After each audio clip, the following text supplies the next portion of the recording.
नमस्कार दोस्तों, स्वागत है आप सभी का एक बार फिर से हमारे YouTube चैनल इकोफ्लिक्स पर। दोस्तों, आज की चर्चा का मुद्दा है मुजफ्फरपुर और जमुई जैसे इलाकों में एक मकान नंबर पर 250 से ज्यादा वोट दर्ज होना।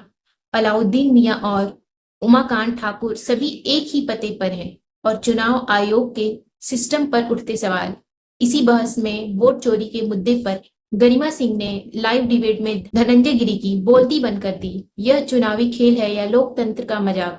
आज हम खोलेंगे वोटर लिस्ट की सच्चाई। तो चलिए बिना देर किए हुए वीडियो को स्टार्ट करते हैं। मुजफ्फरपुर में, जमुई में 250 वोट नहीं, एक सेकंड रुकिए, 250 वोट एक मकान नंबर पर है। अलाउद्दीन मियां भी रह रहे हैं, उमाकांत ठाकुर भी उसी में रह रहे हैं। ये बताएगा चुनाव आयोग कि तो एसआईआर के बाद का प्रोसेस है ना? समझ रहे हो? वही मैं आपको, लेट मी कंप्लीट। मैं आपको क्या कह रहा हूं, आपने कहा एसआईआर के बाद का प्रोसेस, एक महीने का दावा भी 1 अगस्त से 1 सितंबर 2025 तक का तो है ही। अभी तो एसआईआर का फाइनल आना बाकी है कि जो लोग, जो नाम हटाने हैं, जो जोड़ने हैं, जो घटाने हैं, जो दावे होने हैं, जो गलतियां हैं, जो विशुद्धियां हैं, जो विसंगतियां हैं, जो विद्रुपताएं, उनको ठीक करने के लिए, उनको सुदृढ़ करने के लिए, उनको सही करने के लिए भी 1 महीने का समय है। चूतिया बनाया तुमको। अभी 7 दिन का तो समय ऑलरेडी दे रखा है जो तमाम बीएलओ को, कि आप दावा करो कि कहां गलती है, कहां सही है, और हम सब लोग मिलकर इसको ठीक कर रहे हैं। जो भी विद्रुपताएं हैं, जो भी विसंगतियां हैं, उसको ठीक किया जाएगा। यानी कि एसआईआर बेहद जरूरी है। आपने लोकतंत्र, ये 1 महीने का टाइम तो जनता के लिए है ना धनंजय जी, आप फिर बरगला रहे हैं लोगों को। बस हवा निकल गई। गलत आंकड़े और गलत फैक्ट रख रहे हैं। 1 महीने का टाइम तो उन लोगों के लिए है कि लोग चेक कर लें हमारा नाम वोटर लिस्ट में है कि नहीं है। ये एक एक मकान पर जो 250 लोग हैं, ये तो चुनाव आयोग क्लैरिफिकेशन देगा ना कैसे है। तू समझा? हाँ। नहीं, तू समझा नहीं। 65,000 बीएलए जो हैं, उनको चुनाव आयोग ने ड्राफ्ट वोटर लिस्ट दी है और कहा जहां भी जो छूट गया है या गलत जुटा है उस 7 दिन में सब ठीक कर लेंगे। आप उसको लेकर के आइए। बताइए, उसमें 4 दिन हो गए, लेकिन कोई भी एक भी शिकायत कौन लेकर आए धनंजय जी? 65,000 जो बीएलए है, कौन है ये बीएलए? बूथ लेवल एजेंट है। किसके हैं? और तमाम पार्टियों ने, तमाम राजनीतिक पार्टियों के हैं। एकदम इन्होंने वक्त बदल दिया, जज्बात बदल दिए, जिंदगी बदल दी। यानी चुनाव आयोग ने अपनी जिम्मेदारी राजनीतिक पार्टी के नुमाइंदे पर डाल दी, जो अपनी मर्जी से जितनी चाहे धांधली कर ले। बीएलओ सरकार अपॉइंट करती है, बीएलए हर पॉलिटिकल पार्टी अपॉइंट करता है। मतलब पॉलिटिकल पार्टी के बीएलए के जिम्मे डाल दी ना। और सारे लोग की उसमें जिम्मेवारी है। अच्छा, लोकतंत्र तो हम सबकी जिम्मेवारी है। लोकतंत्र को चलाना और लोकतंत्र को आगे बढ़ाना। चुनाव आयोग मशीनरी की सहायता लेता है, जब चुनाव भी कराता है तो मशीनरी की सहायता लेता है। ये बाबा साहब डॉक्टर भीमराव अम्बेडकर के दिए गए संविधान से है कि भाई जब चुनाव कराएगा तो सबकी सहायता लेगा। ये अलग बात है कि पहला चुनावी फ्रॉड उन्हीं के साथ हुआ था, बाबा साहब डॉक्टर भीमराव अम्बेडकर के साथ ही पहला। अब उस पर नहीं, मैं ये तो बरगलाने की कोशिश है कि वर्तमान में जवाब न देना पड़े, पास्ट ले आओ खींचकर 75 साल पुराना। आएंगे विपक्ष खींच के बाबा साहब अम्बेडकर पर भी आएंगे। ये चुनाव आयोग छिपाने की क्या कोशिश है धनंजय गिरी? चुनाव आयोग भाई, ये 65,64,000 वोट है। एक वोट से सरकार गिर सकती है। मछली शहर उत्तर प्रदेश में एक विधानसभा है, वहां बामुश्किल 16 वोटों से जीता था प्रत्याशी। यही नहीं, अभी और सुनिए। चुनाव आयोग क्यों नहीं बताता भाई कितने मर गए, कितने शिफ्ट हो गए, कितने 2 जगह लिस्टेड है?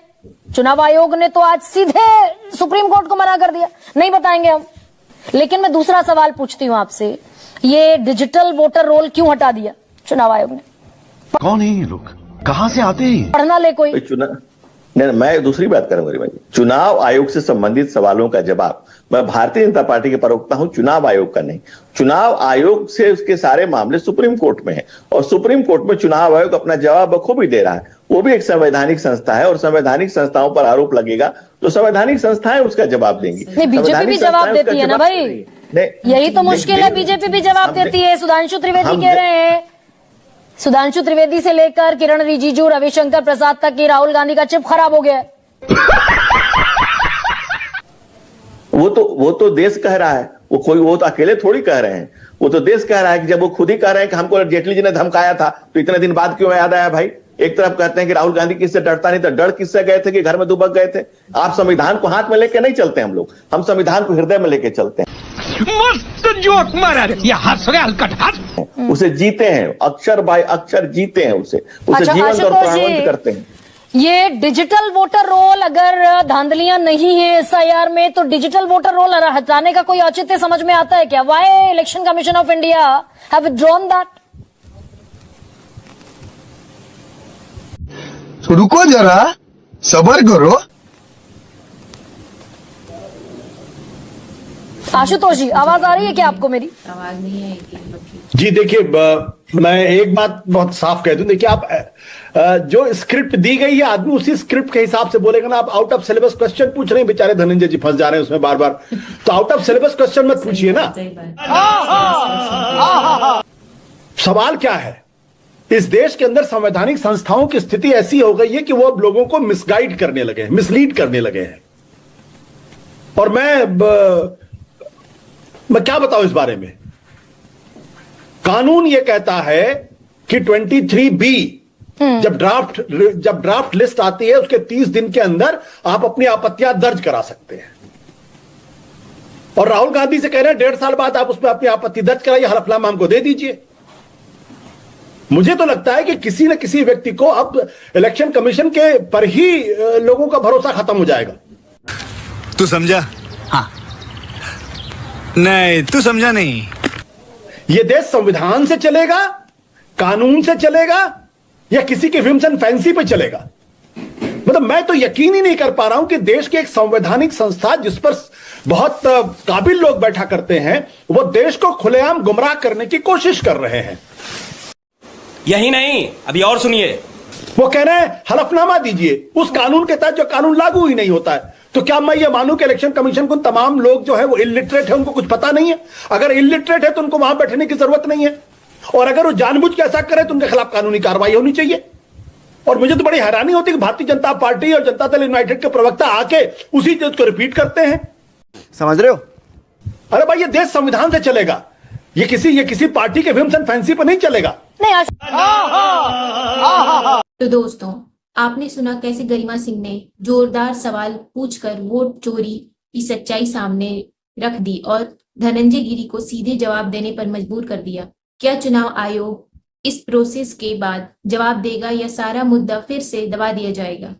आपकी राय हमारे लिए अहम है। अपनी राय कमेंट में जरूर दीजिए। अगर वीडियो पसंद आया हो तो वीडियो को लाइक करें, हमारे चैनल को सब्सक्राइब कर लें ताकि आगे आने वाली और भी ऐसे मजेदार वीडियो आप सभी से मिस बिल्कुल भी ना हो। तो चलिए फिर मिलेंगे कभी किसी और वीडियो में।